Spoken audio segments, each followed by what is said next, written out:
함께 나눌 말씀의 제목은 공의로운 심판의 두 가지 표라는 제목으로 하나님 말씀 함께 상고하시겠습니다.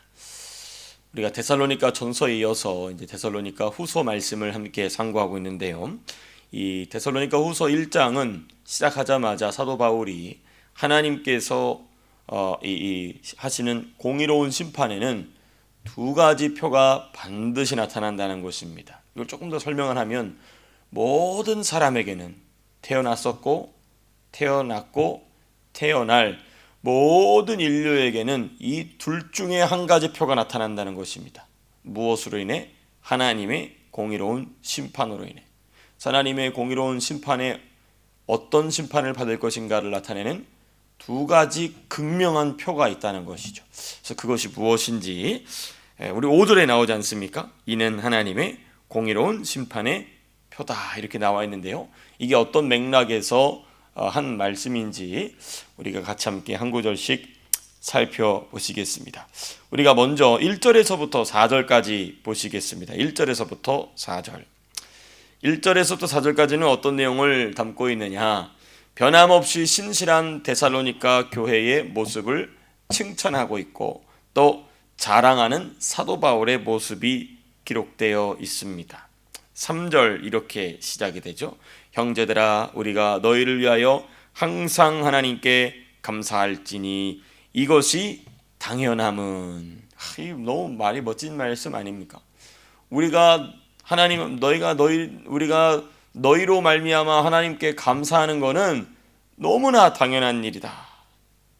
사도 바울이 데살로니가 교회로 말미암아 하나님께 항상 감사할 수밖에 없는 이것이 너무나 당연한 이유는 무엇이냐? 바로 그들의 믿음이 자라고 사랑이 풍성하게 되었기 때문입니다. 3절 후반부에 그렇게 돼 있죠.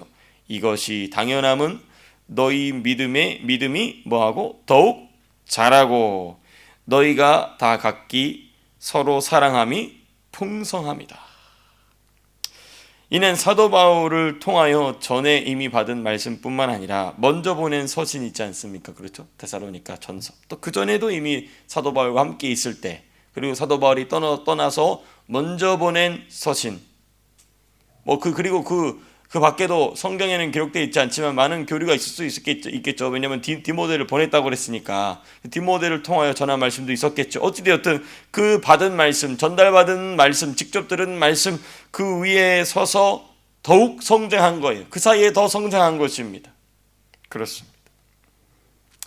여러분, 사람의 몸이 성장하지 않습니까? 그렇죠?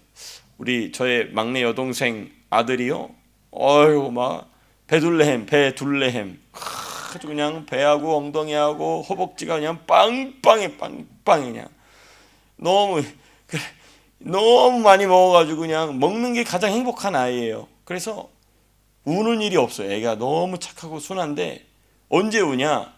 밥 먹을 때 조금 늦으면은 막 이를 막 보덕보덕 갈면서 와 운대요.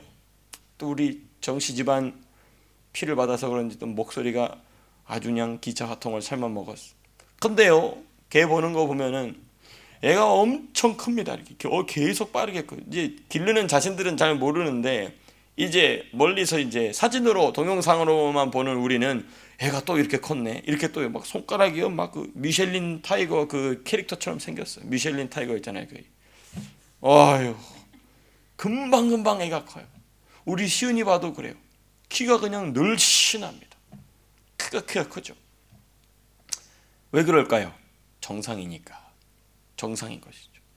여러분, 우리의 육체도 그렇게 자랄진데 저와 여러분들의 이 신앙 성장은 너무 당연한 줄로 믿습니다. 이게 지금 이 데살로니가 교회 성도들이 그랬다는 것입니다. 사도 바울을 통하여 받은 하나님의 말씀을 그대로 그 명령과 권면과 교훈 이 세 가지 명령과 권면과 교훈을 있는 그대로 받아들이고 그리고 그것을 신실하게 지켰기 때문에 그렇습니다.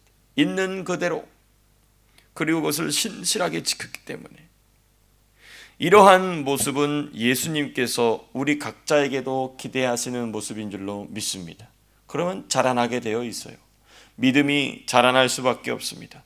사랑이 더욱 풍성하게 될 수밖에 없다는 것입니다. 좀 자라나야죠. 그렇습니다. 우리 사랑하는 성도님들께서 이렇게 교회를 세우기까지, 또 이렇게 교회를 계속해서 이끌어오기까지 가능했던 것은 무엇인가? 믿음이 자라났기 때문인 것입니다. 믿음이 자라나지 않으면 불가능한 일입니다. 저와 함께 이 교회를 시작하기 전과 지금을 비교해 보시기 바랍니다. 불과 4년밖에 안 됐거든요. 그렇죠? 우리 사랑하는 성도님들께서는 인생이 연수가 이렇게 많으시잖아요. 그렇죠?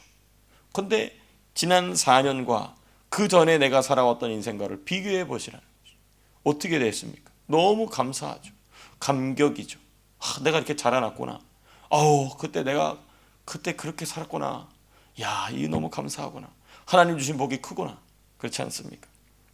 이게 바로 왜 그러느냐? 믿음이 자라나서 그렇다. 사랑이 풍성하게 돼서 그렇다. 지금 바울이 한 얘기가 바로 그런 원리인 것이죠. 그리고 4절. 그리고 데살로니가 교회를 여러 교회에게 자랑하는 사도 바울의 모습입니다. 4절. 그러므로 너희가 견디고 있는 모든 박해와 환난 중에서 너희 인내와 믿음으로 말미암아 하나님의 여러 교회에서 우리가 친히 뭐 한다고요? 자랑하노라. 누구를 자랑한다는 거겠습니까? 데살로니가 교회의 성도들을 자랑한다는 겁니다. 여러분, 이 자랑은 뭐겠습니까? 야, 쟤는 저렇게 잘하는데 너네는 그거밖에 안 되냐? 그렇게 할 수 있는 상황이 아니에요. 왜 그렇습니까? 까딱까딱 죽어나가니까. 사회에서 매장당하고, 그렇죠? 쫓겨나고 완전히 찌꺼기 같은 그런 대우를 받는 상황이었기 때문인 것이죠. 여러분, 그런 면에 있어서 지금 우리나라가 너무나 안타까운 상황이 돼가고 있습니다. 이 당시에는 데살로니가 교회, 초대교회 시대에는 참된 신앙을 가져서 핍박을 받지만 그러면 억울하지도 않잖아요. 그렇죠? 지금은 참된 신앙도 아니야. 그러니까 그렇게 되고 있는 겁니다. 이게 너무 역설적이지 않습니까? 참된 신앙을 가졌기 때문에 핍박을 받으면 영광이라도 있잖아요. 그렇죠? 그렇죠? 희락이, 그 고난과 연합하는 희락이 있잖아요. 근데 지금은 개뿔. 예. 제가 오늘 새벽에 일어나서 이렇게 오는데 그 트루스 포럼이라고 있잖아요. 젊은 대학생들이. 근데 그 트루스 포럼 대표님이 무슨 사진 하나 올렸는데 어떤 청년이 카톡으로 서부지법에서 구속 그거 받으라고 오라고. 그래서 아니 도대체 뭐 때문에 그래요? 근데 더 이상 카톡을 읽지를 못해. 바로 잡혀 들어간 거예요. 그래서 이게 왜 잡혀 들어간지도 모르고 들어간 거야. 지금 보니까 보수 유튜버다 해놓고서는 찍고 다니는 이런 이 간첩들이 있는 거예요. 그래가지고 영상 제출해가지고 서부지법에다가 다 잡아가고 있는. 이 무서운 시대를 살고 있습니다. 그 왜 그럴까요? 교회가 저지른 죄악이죠. 회색의 성숙함이라니 이런 바본 멍충이 같은 소리나 떠들어대는 목사들이 인기가 최고인 그런 시대 때문에 살고 있죠. 너무나 가슴이 아픈 일이 아닐 수 없습니다. 본래 본문으로 돌아와서 여러분 이러한 지금 사도 바울의 자랑은 육신적 자랑이 아닙니다. 뭐 말도 안 되는 이 고통 또 이 핍박 박해 속에 살아가는 그 성도들에게 무엇을 주는 것이냐? 이 자랑은 어떤 자랑이냐? 세상에 속한 육신적인 자랑이 아니라 모든 박해와 환난 가운데 있는 다른 교회들을 위한 자랑인 것입니다. 달리 말하면 이것이죠. 데살로니가 교회는 당대 교회들의 모범으로서 어려운 상황에 있을지라도 하나님의 말씀을 믿음으로 지킬 때에 승리할 수 있음을 보여주는 살아있는 간증이 되었다는 것입니다. 그래서 자랑했다는 것입니다. 야, 이 데살로니가 교회 너희도 알지 않냐? 이 어려운 상황 속에 있음을 너희도 알지 않냐? 이 어려운 상황에 있는 데살로니가 교회가 믿음으로 승리했다면 너희도 할 수 있는 거 아니겠느냐라고 말하기 위해서 자랑했다는 것입니다. 차별감을 주기 위해서가 아니고 너희도 할 수 있다라는 용기를 주기 위해서 이거 봐라 이렇게 믿음으로 잘 되는 교회가 있지 않느냐? 이러한 성도들이 있지 않느냐라고 지금 말하고 있는 것입니다. 이제는 저와 여러분들의 믿음이 여러분들의 신앙이 예수님의 자랑될 수 있기를 축복합니다. 하나님의 자랑되어서 심지어 하나님이 원수에게까지 자랑한 사람이 누구입니까? 욥이죠. 욥. 내가 욥을 보았느냐라고 하나님이 말씀하셨던 것처럼 그러한 신앙의 사람 저와 여러분들 다 되들 줄로 믿습니다. 자, 그다음 부분 5절에서부터 9절까지입니다. 하나님의 공의로운 심판의 두 가지 표에 대한 말씀이 이제 본격적으로 나오기 시작. 그러니까 1절부터 4절까지는 데살로니가 교회 성도들이 고난과 환난과 핍박 중에도 그 곤고한 중에도 하나님의 말씀, 사도가 전한 이 바울이 전한 이 말씀을 하나님 말씀으로 받음으로 점점 믿음이 자라나고 사랑이 풍성하게 되는 것, 이게 1절부터 4절까지입니다. 그리고 그런 맥락에서 이제 5절에서부터 9절까지입니다. 이 5절에서부터 9절까지는 믿는 자들을 박해하는 자들과 그리고 박해를 받는 믿는 자들, 박해자들과 믿는 자들, 신자들을 대조하고 있습니다. 먼저 우리 5절 보시게 되면 5절부터 보시게 되면 이는 하나님의 공의로운 심판의 표요. 지금 이 무슨 맥락이라고 그랬습니까? 데살로니가 교회 성도들이 핍박을 받고 있고 또 핍박하는 자들에 대한 그 내용이 1절 4절까지 나왔죠. 네. 이는 하나님의 공의로운 심판의 표요 너희로 하여금 하나님 나라에 합당한 자로 여김을 받게 하려 함이니 무엇이 박해를 받고 고난받는 것이. 그렇죠. 그래서 다음 구절들을 살펴보게 되면 하나님의 공의로운 심판의 표가 두 가지 다른 모습으로 나타난다는 겁니다. 먼저 6절과 그리고 8절 9절 중간에 7절을 건너뜁니다. 6절과 8절 9절 성도들을 박해하는 자들에게 나타나는 하나님의 공의로운 심판의 표입니다. 이게 첫 번째 모습이에요. 하나님의 공의로운 심판의 표가 두 가지 모습으로 나오는데 첫 번째가 여기 6절과 8절 9절 6절 너희로 환난을 받게 하는 자들에게는 환난으로 갚으시고. 하나님의 공의로운 심판의 표가 박해자들에게는 뭐로 나타난다고요? 환난으로 나타난다. 또 8절 9절 특별히 9절 마지막에 뭐라고 되어 있습니까? 영원한 멸망의 형벌을 받으리로다. 여러분, 이건 믿지 않는 자들로 잘 아는 교훈이 있지 않습니까? 무엇이죠? 심은 대로 거둔다. 하나님께서 참되고 신실한 성도들을 박해하는 자들을 다 그대로 심은 대로 거두게 하신다는 것입니다. 그렇습니다.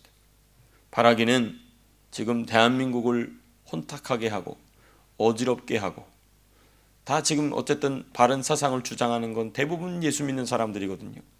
지금 감옥에 들어가 있는 청년들 대부분이 예수 믿는 사람들이에요. 저는 너무 가슴이 아파요. 너무너무 가슴이 아파요. 어쩌다가 나라가 이렇게 되었을까? 어린아이들 유괴도 막 지금 많이 성행한다고 그래요. 중국 놈들이 그 애기들 잡아다가 그 장기 적출해서 팔아버리는 그 짓거리 하는 거거든요. 나라가 지금 이렇게 되었습니다. 불과 70년 만에. 거짓말은 사회 곳곳을 채우고 있고, 여러분 이 반일 종족주의 읽어보시니까 미치고 환장하겠죠. 하나도 거짓말이 아닌 게 없어. 그런데 교회들은 멍청하게 정치 얘기 교회에서 하지 말라고. 그렇습니다. 너무너무 가슴이 아픕니다. 그럼에도 불구하고 우리가 낙심하지 않고 좌절할 수 없는 이유는 무엇입니까? 하나님의 공의로운 심판의 표가 언젠가는 반드시 나타날 것이기 때문인 줄로 믿습니다. 우리가 바라기는 하나님 종말 때에 가서 나타나는 것은 당연하지만은 하나님 불쌍히 여겨주셔서 그 하나님의 공의로운 심판의 표가 속히 임하게 하여 주시옵소서. 우리가 또 기도할 수 있을 줄로 믿습니다. 그다음 이제 두 번째입니다. 하나님의 공의로운 심판의 표가 나타나는 또 다른 모습 7절과 10절 환난받는 성도들에게 나타나는 하나님의 공의로운 심판의 표는 어떻게 나타나느냐. 7절 이렇게 되어 있습니다. 환난을 받는 너희에게는 우리와 함께 안식으로 갚으시는 것이 하나님의 공의시니. 여러분, 참된 안식, 영원한 안식, 이 안식은 분명 하나님의 나라 저편 천국에서 온전히 누리게 될 줄로 믿습니다. 근데 그때만 있는 게 아니에요. 안식이. 성경을 가만히 보니까 육신적인 생명이 끝나서 하나님 앞에 가서 누리는 안식만 있는 게 아니고 그 안식을 미리 끌어당겨서 사는 사람들이 있다라는 것입니다. 이게 중요한 부분이겠죠. 그게 누구의 신앙입니까? 순교자들의 신앙이죠. 믿음의 조상들의 신앙이고 초대교회 성도들의 신앙입니다. 하나님의 나라에서의 삶을 지상에서부터 준비하는, 신실하게 참되게 준비하는 성도들에게 미리 맛보게 하는 안식인 것입니다. 달리 말하면 이 안식은 지상에서나 천상에서나 상관없이 예수님 그분 자체를 누리게 하는 통로인 줄로 믿습니다. 이 안식의 통로가 저 여러분들이 활짝 열리게 될 수 있기를 축복합니다. 그래서 우리가 좌절해서도 안 되고 좌절할 수도 없는 것이죠. 주저앉아서도 안 되고 주저앉을 수도 없는 것이지요. 그렇습니다. 다만 우리가 우리 연약한 육체를 벗는 것뿐만 아니라 예수님과 같은 부활체를 입게 되면 그 안식은 말 그대로 완벽한 안식이 됩니다. 그렇겠죠. 우리의 신앙적 이 여정의 발목을 잡는 우리의 육체 연약함, 우리의 겉사람이 여전히 있음에도 불구하고 안식을 누릴 수 있지만은 이제는 그 모든 장막을 벗게 되면 완벽해지죠. 당연합니다. 근데 그게 바로 무엇인가? 우리에게, 믿는 자들에게 환난 받기를, 고난 받기를, 예수님 믿는 것을 포기하지 아니하고 신실하게 지키는 자들에게 나타나는 하나님의 공의로운 심판의 표가 뭐냐? 안식이라는 거야. 안식과의 연합. 우리 예수님의 복음 7대 연합, 그렇지 않습니까? 안식과의 연합. 저는 바라기는 우리 사랑하는 조국 대한민국과 조국의 교회가, 또 우리 각자 우리 교회가 예수님의 고난과 죽으심과 온전히 연합하여서 부활의 능력과 연합할 뿐만 아니라 승천의 능력, 나아가 안식의 능력과도 연합할 수 있게 되기를 간절히 사모하고 축복합니다. 우리 사랑하는 성도님들의 인생이 그렇게 되시기를 축복합니다. 염려, 근심, 걱정이 없다는 게 아닙니다. 있죠. 우리의 육체를 입고 살아가고 이 세상을 살아가기 때문에 당연히 있겠죠. 그럼에도 불구하고 염려, 근심, 걱정에 삼켜지는 것이 아니라 우리가 염려, 근심, 걱정을 삼켜서 없애버리는 것입니다. 무엇 때문에? 이 안식 때문에. 그렇습니다. 그리고 나서 오늘 본문의 마지막 부분 11절과 12절, 데살로니가 교회를 위한 사도 바울의 기도가 나옵니다. 이 사도 바울은 데살로니가 교회를 위하여 편지를 쓸 때마다 성령의 감동하심이 충만해집니다. 그래서 영감을 따라 기도할 뿐만 아니라, 영감을 따라 말씀을 기록할 뿐만 아니라 영감을 따라 기도가 터져 나오는 것이죠. 이 글을 성령의 감동하심을 따라 기록할 때 아마 우리가 추측건데 사도 바울이 직접 이거를 글로 썼다, 그것도 볼 수 있겠지만은 많은 경우에 있어서는 받아 썼다고 봅니다. 받아 쓰는 사람이 있었다고 봐요. 그러니까 지금 사도 바울이 이 글을 쓸 때 이렇게 분장을 썼다가 아이고 지우고, 야 이거 좀 아니다, 이게 아니고 쭉 얘기하는 거예요. 지금 쭉 얘기하다가 갑자기 기도가 터져 나오는 것이죠. 그리고 그걸 받아 적은 겁니다. 왜 그럴까요? 데살로니가 교회를 생각할 때마다 기도가 터져 나오는, 성령이 밀어내시는 축복의 기도가 터져 나오는 것이죠. 고린도 교회는 이제 한 문장 넘어가면 성질나. 한 문장 넘어가면 성질이 난다고. 그러니까 고린도 전후서는 분량이 길어요. 왜냐면 진도가 나가다가 이게 성질 나니까 이제 그 화가 나는 걸 성령이 주시는 이 분노겠죠. 그거 쫙 써. 그리고 다시 내용은 돌아와. 그게 10장, 20장, 그러니까 15장 이렇게 넘어가는 것입니다. 근데 데살로니가 전서는 화나는 데가 없어요. 그러니까 진리만 쫙 전해요. 그렇죠? 감동에서 터져 나오는 기도만 쫙 나옵니다. 11절에 무슨 기도의 내용이냐? 하나님이 데살로니가 교회를 그 부르심에 합당한 자로 여기시는 것입니다. 여기시는 것. 이거는 이 수사학적 표현인데요. 이러므로 우리도 항상 너희를 위해 기도함은 우리 하나님이 너희를 그 부르심에 합당한 자로 여기시고, 당연히 그렇게 여기시죠. 또 역설적 표현입니다. 당연히 그렇게 여기신다는 것입니다. 그리고 모든 선을 기뻐하고, 11절 이제 두 번째 기도의 제목이죠. 첫 번째 기도 제목은 하나님이 너희를 그 부르심에 합당한 자로 여기시고, 두 번째 모든 선을 기뻐함으로 믿음의 역사를 능력으로 이루게 하시고, 하나님이 공급하시는 능력으로 선을 기뻐하고. 이 선이 무엇입니까? 이 세상에서 보여주는 아름답고 착한 모습도 당연히 포함됩니다. 야, 저 예수 믿는 사람들 뭐가 달라? 저렇게 순교하는데도 뭐가 달라? 당연히 그렇죠. 근데 그거는 열매에 불과하고 핵심 무엇입니까? 하나님과의 관계, 예수님과의 관계, 성령님과의 관계죠. 그렇습니다. 그러므로 믿음의 역사를 능력으로 이루는 것. 이게 두 번째 기도 제목입니다. 다음 세 번째 기도 제목 12절. 예수님께서 데살로니가 교회로 말미암아 영광을 받으시고, 또 데살로니가 교회는 예수님 안에서 영광을 얻고, 영광에 대한 기도입니다. 영광. 그렇습니다. 이것이 바로 하나님의 공의로운 심판이 안식으로 나타나는 자들을 향한 사도 바울의 기도요, 성령의 기도인 줄로 믿습니다. 이 기도는 그 당시에 데살로니가 교회로만 끝난 것이 아니라 지금도 성령께서 저와 여러분들을 위하여 기도하고자 하시는 내용인 줄로 믿습니다. 그 일을 위하여서 저와 여러분들은 하나님의 공의로운 심판의 표가 안식으로 나타나는 자를 되어서 이러한 성령의 중보하심, 우리 주 예수님이 보좌 우편에서 중보하심으로 승리하는 귀한 신앙의 여정 되시기를 주님의 이름으로 축복합니다. 자, 기도하고 마치겠습니다.